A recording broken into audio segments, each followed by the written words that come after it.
Hello and welcome to What the F Just Happened Today, your essential guide to the daily shock and awe in national politics. I'm Joe Amditis. Let's get to it.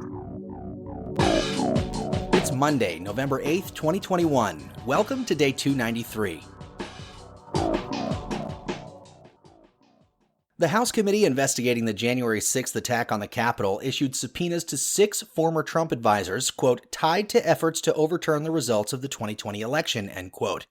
That includes 2 who were involved in plans at the Willard Hotel Command Center to overturn the election the day before the attack on the Capitol. Those subpoenaed to provide testimony and documents include John Eastman, who outlined a legal strategy to deny Biden the presidency, former New York City Police Commissioner Bernard Kerik, who led efforts to investigate voting fraud in key states, as well as Michael Flynn, Jason Miller, Bill Stepien, and Angela McCallum. The committee needs to know, quote, every detail about their efforts to overturn the election, including who they were talking to in the White House and in Congress, what connections they had with rallies that escalated into a riot, and who paid for it all, end quote. This, according to a statement issued by Chairman Benny Thompson. The committee is now demanding records and testimony from witnesses between late November and mid-December. Moving on, over the weekend, the House passed the $1.2 trillion infrastructure bill that would improve the country's roads, bridges, pipes, ports, and internet connections, which Joe Biden hailed as a monumental step forward for the nation. After a months-long standoff between progressive and moderate Democrats, the funding package passed on a 228 to 206 vote. 13 Republicans joined 215 Democrats in support of the bill, while 6 progressive Democrats voted against the measure. Progressives had insisted that they could not back the measure without a vote on the $1.75 trillion social safety net and climate bill, which a half a dozen moderate to conservative Democrats had refused to support without an official cost estimate from the nonpartisan Congressional Budget Office, which could take up to a week or more.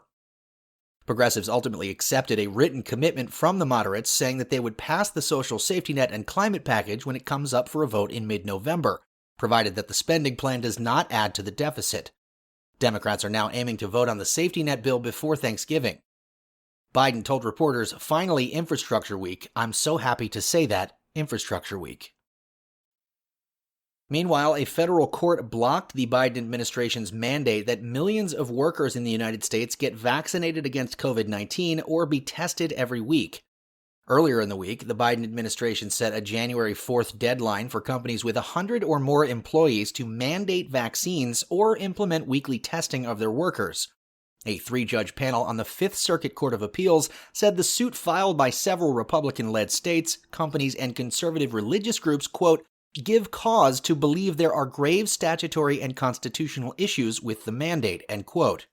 The Biden administration, meanwhile, says it is prepared to defend the vaccine rules for large companies. This, according to Dr. Vivek Murthy, the Surgeon General. Murthy added, quote, the president and the administration wouldn't have put these requirements in place if they didn't think that they were appropriate and necessary, end quote. Meanwhile, Ted Cruz accused Sesame Streets Big Bird of government propaganda after the Muppet tweeted that he had been vaccinated against COVID-19. Big Bird, who has been on TV since 1969, is canonically 6 years old and became eligible to receive the vaccine only after the FDA authorized the Pfizer vaccine for children ages 5 to 11. Big Bird wrote on Twitter, quote, I got the COVID-19 vaccine today. My wing is feeling a little sore, but it'll give my body an extra protective boost that keeps me and others healthy, end quote. Still, Cruz and other Republicans accused the Muppet of brainwashing children and called the yellow anthropomorphic bird's comments evil. Moving on, the Justice Department indicted a Ukrainian national and a Russian national for alleged involvement in a ransomware attack on an American company. Yaroslav Vysinski and Yevgeny Polyanin were charged with conspiracy to commit fraud and conspiracy to commit money laundering, among other charges, for deploying ransomware known as REvil over the 4th of July weekend on U.S. software firm Kaseya, which affected about 1,500 businesses. Vysinski was arrested in Poland last month, while Polyanin remains at large. The Justice Department also said that it had seized $6.1 million in ransom payments. European Union law enforcement, meanwhile, said authorities in Romania and South Korea had arrested 5 people in connection with REvil. And finally, Trump says he'll probably wait until after the 2022 midterm elections to announce whether or not he will be running for president in 2024. Quote, "I am certainly thinking about it and we'll see," Trump said.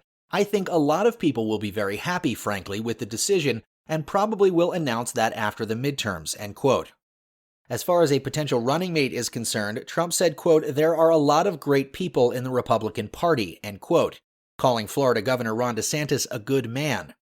Trump also has continued to hold campaign-style rallies and send fundraising emails telling voters, quote, "We're going to take America back," end quote. On his final day as president, Trump told the chairwoman of the Republican National Committee that he was leaving the GOP and creating his own political party, and that he didn't care if the move would destroy the Republican Party, saying, quote, "I'm done. I'm starting my own party. You lose forever without me. I don't care," end quote. And in the polls, USA Today says 38% of voters approve of the job Joe Biden is doing as president, a new low, while 59% disapprove. 46% say Biden has done a worse job as president than they expected, and 64% say they don't want Biden to run for a second term in 2024. And CNN says 58% of Americans say Biden isn't paying attention to the nation's most important problems. 36% say the economy is the most pressing problem facing the country, while 20% say the coronavirus pandemic is the top problem, followed by immigration at 14% and climate change at 11%. That's all for now. You can find the links and sources for all of these stories on the main website. And as always, visit whatthefjusthappenedtoday.com for the latest news and headlines. Until next time, I'm Joe Amditas.